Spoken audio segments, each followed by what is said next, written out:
Œuvre de Maria Valtorta, tome 2, chapitre 5, intitulé Jésus tenté par le diable au désert. Comment vaincre les tentations. Vision du jeudi 24 février 1944. Jeudi après les cendres. Je revois la solitude pierreuse que j'avais déjà vue à ma gauche dans la vision du baptême de Jésus au Jourdain. Je dois cependant y avoir pénétré profondément, parce que je ne vois plus le beau fleuve aux eaux lentes et bleues, ni la veine verte qui le longe sur les deux rives, alimentée par cette artère aquatique. Ici, rien d'autre que la solitude, des pierres, une terre tellement brûlée qu'elle en est réduite à l'état de poussière jaunâtre, qu'à chaque instant le vent soulève en petits tourbillons. On dirait le souffle d'une bouche fiévreuse, tant ils sont secs et brûlants, et la poussière qui pénètre dans le nez et la gorge est une vraie torture. Ici et là, de très rares petits buissons épineux, dont on ne sait comment ils peuvent résister dans cette désolation. On dirait des touffes de cheveux sur le crâne d'un homme chauve. Au-dessus, un ciel d'un bleu impitoyable. En bas, le sol aride, et tout autour, des rochers et le silence. C'est tout ce que je vois comme nature. Un énorme rocher, façonné comme j'essaie de le dessiner, forme un embryon de grotte. Assis sur une grosse pierre traînée à l'intérieur, Jésus se tient adossé à la paroi à l'endroit que je signale par une croix. Il s'y repose du soleil brûlant. Mon conseiller intérieur m'indique que cette pierre sur laquelle il est assis lui sert aussi d'agenouilloir et d'oreiller, quand il prend quelques brèves heures de repos enroulé dans son manteau, à la lueur des étoiles et dans l'air froid de la nuit. En effet, tout près de là se trouve la besace que je lui ai vu prendre à son départ de Nazareth. C'est tout ce qu'il possède, et comme elle est flasque, je comprends qu'elle a été vidée du peu de nourriture qu'y avait mise Marie. Jésus est très maigre et pâle. Il est assis, les coudes appuyés sur les genoux, les avant-bras en avant, les mains jointes et les doigts entrelacés. Il médite. De temps à autre, il lève les yeux et promène son regard alentour et observe le soleil presque au zénith dans le ciel bleu. En particulier, après avoir examiné les alentours et levé les yeux vers la lumière du soleil, il les referme et s'appuie au rocher qui lui sert d'abri, comme pris de vertige. C'est alors que je vois apparaître l'horrible gueule de Satan. Il ne se présente pas sous la forme où nous le représentons, avec cornes, queue, etc. On dirait un bédouin enveloppé dans son habit et son manteau qui ressemble à un domino de mascarade. Sur la tête, le turban, dont les pans lui descendent jusqu'aux épaules pour les abriter, et sur les côtés du visage, de sorte qu'on n'en voit qu'un triangle étroit, très brun, avec des lèvres minces et tordues, des yeux très noirs et enfoncés, d'où sortent des éclairs magnétiques.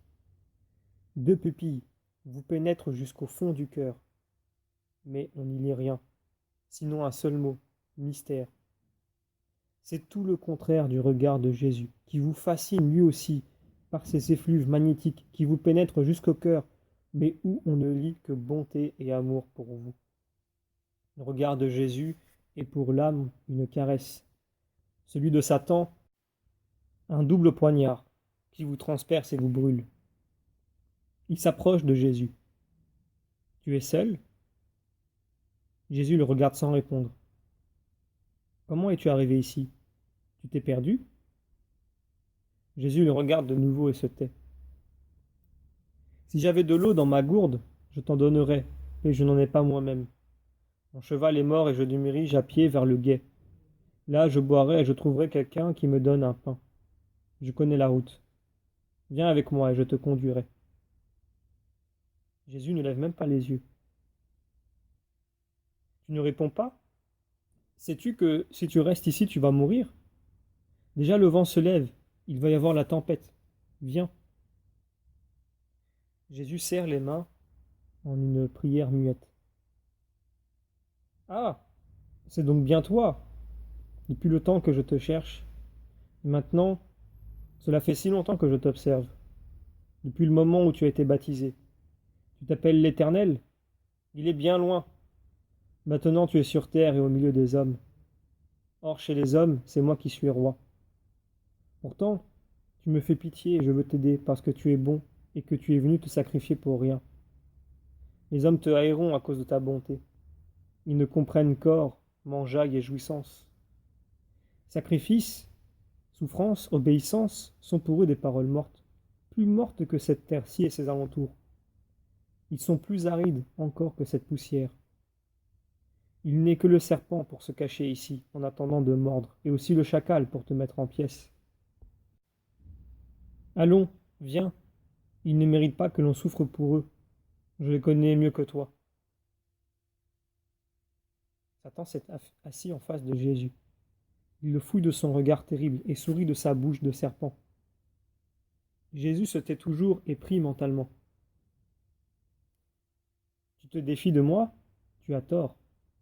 Je suis la sagesse de la terre. Je puis te servir de maître pour t'aider à triompher. Vois, l'important c'est de triompher. Une fois qu'on s'est imposé au monde et qu'on l'a séduit, on le mène où l'on veut. Mais il faut d'abord être comme cela leur plaît, comme eux, les séduire en leur faisant croire que nous les admirons et que nous suivons leurs pensées. Tu es jeune et beau, commence par la femme. C'est toujours par elle qu'on doit commencer. Je me suis trompé en menant la femme à la désobéissance. J'aurais dû la conseiller d'une autre manière.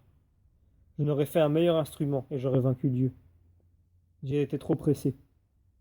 Mais toi, je te l'enseigne, car il y a eu un jour où je t'ai regardé avec une joie angélique, et un reste de cet amour est demeuré en moi.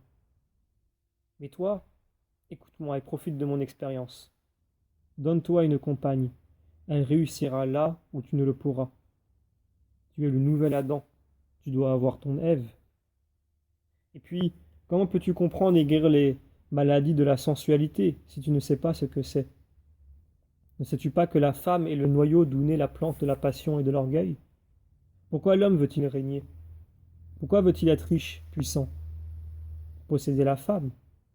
Elle est comme l'alouette, elle a besoin d'un scintillement qui l'attire. L'or et la domination sont les deux faces du miroir qui attirent les femmes et la cause des maux du monde. Regarde, derrière 1000 délits d'apparence diverses, il y a 900 au moins qui s'enracinent dans la soif de possession de la femme ou dans la volonté d'une femme qui brûle d'un désir que l'homme ne satisfait pas encore ou ne satisfait plus. Va vers la femme si tu veux savoir ce qu'est la vie, et après cela, tu sauras soigner et guérir les maux de l'humanité. Elle est belle, tu sais, la femme. Il n'est rien de plus beau au monde.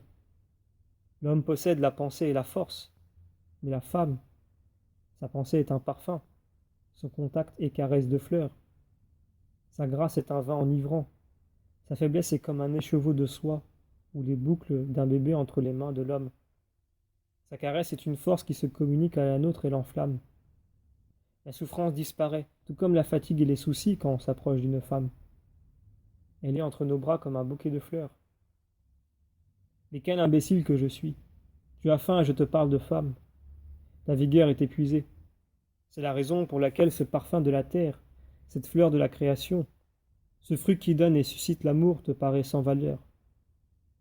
Mais regarde ces pierres, vois comme elles sont rondes et polies, dorées sous les rayons du soleil couchant. Ne dirait-on pas de pain? Toi, le Fils de Dieu, tu n'as qu'à dire « Je le veux » pour qu'elle devienne un pain qui sent bon, comme celui qu'à cette heure-ci les ménagères sortent du four pour le repas de la famille. Et si tu le veux, ces acacias si secs ne peuvent-ils pas se couvrir de fruits délicieux, de dattes sucrées comme le miel? Rassasie-toi, Fils de Dieu. Tu es le maître de la terre. Elle se penche pour se mettre à tes pieds et apaiser ta faim. Tu vois comme tu pâlis et chancelles, rien qu'à entendre parler de pain. Pauvre Jésus, es-tu affaibli au point de ne plus pouvoir commander au miracle? Veux-tu que je le fasse pour toi? Je ne suis pas à ton niveau, mais je peux faire quelque chose. Je me priverai pendant 1 an de ma force. Je la rassemblerai toute. Mais je veux te servir parce que tu es bon et que je me souviens toujours que tu es mon Dieu, même si maintenant j'ai démérité de te donner ce nom. Aide-moi de ta prière pour que je puisse. Tais-toi. L'homme ne vit pas seulement de pain, mais de toute parole qui vient de Dieu. Le démon a un sursaut de rage. Il grince des dents et serre les poings. Mais il se maîtrise et ses dents se desserrent pour ébaucher un sourire. Je comprends. Tu es au-dessus des nécessités de la terre et cela te dégoûte de te servir de moi. Je l'ai mérité. Mais alors, viens voir ce qui se passe dans la maison de Dieu. Vois comment les prêtres eux-mêmes ne se refusent pas à composer entre l'esprit et la chair, parce que enfin, ce sont des hommes et non pas des anges. Fais un miracle spirituel. Je te porte sur le pinacle du temple et là-haut, tu te transfigures en une merveilleuse beauté. Ensuite, appelle les cohortes angéliques et dis-leur de te faire de leurs ailes entrelacées une estrade pour tes pieds et de te faire descendre ainsi dans la cour principale. Ils te voient et se rappellent qu'il y a un Dieu. Ces manifestations sont parfois nécessaires parce que l'homme a une mémoire bien courte, spécialement pour ce qui est spirituel. Tu sais comme les anges seront heureux de te donner un lieu où poser ton pied et une échelle pour que tu descendes. Il a été dit, tu ne tenteras pas le Seigneur ton Dieu. Tu comprends que ton apparition elle-même n'y changerait rien et que le temple continuerait à être marché et corruption. La divine sagesse sait que les cœurs des ministres du temple sont un nid de vipères qui s'entre-dévorent pour arriver au pouvoir. Il n'y a pour les dompter que la puissance humaine. Alors viens, adore-moi, je te donnerai la terre. Alexandre, Cyrus, César, tous les plus grands conquérants du passé, ou encore en vie, seront semblables à de vulgaires chefs de caravane par rapport à toi.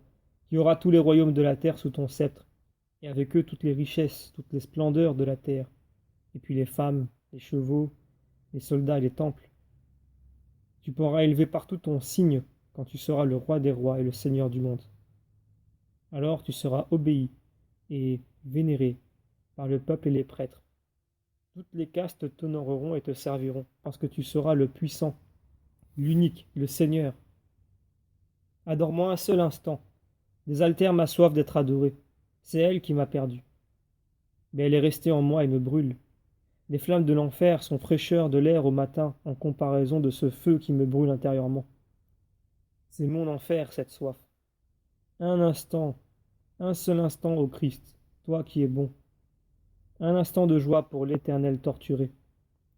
Fais-moi éprouver ce que veut dire être Dieu et je te serai dévoué, obéissant, comme un esclave pour toute la vie, dans toutes tes entreprises. Un instant, un seul instant, et je ne te tourmenterai plus. Alors Satan se jette à genoux en le suppliant. Jésus, au contraire, s'est levé. Amaigri après ses jours de jeûne, il semble encore plus grand. Son visage est terrible de sévérité et de puissance. Ses yeux sont deux saphirs qui jettent des flammes. Sa voix est un tonnerre qui résonne dans la cavité du rocher et se répand sur les rochers et la terre désolée. Quand il dit « Va-t'en, Satan !» il est écrit « C'est le Seigneur ton Dieu que tu adoreras, et à lui seul tu rendras un culte. » Satan saute sur ses pieds avec un cri déchirant de damné et de haine inexprimable. Sa fureur, sa colère fumante sont terribles à voir. Puis il disparaît avec un nouveau hurlement de malédiction. Jésus, fatigué, se rassit et appuie sa tête contre le rocher. Il paraît à bout, exténué. Mais des êtres angéliques viennent de leurs ailes renouveler l'air dans la chaleur étouffante de la grotte, la purifiant et la rafraîchissant. Jésus ouvre les yeux et sourit. Je ne le vois pas manger. On dirait qu'il se nourrit du parfum du paradis et en sort revigoré. Le soleil disparaît au couchant. Jésus saisit sa besace vide, et accompagné par les anges, dont le vol lui fait une douce lumière au-dessus de la tête, tandis que la nuit tombe très rapidement. Il se dirige vers l'est, ou plutôt vers le nord-est. Il a repris son expression habituelle, sa démarche assurée. Il lui reste seulement comme souvenir de son jeûne prolongé un aspect plus ascétique, avec son visage amaigri et pâle, et ses yeux pleins d'une joie extasiée qui n'est pas de cette terre.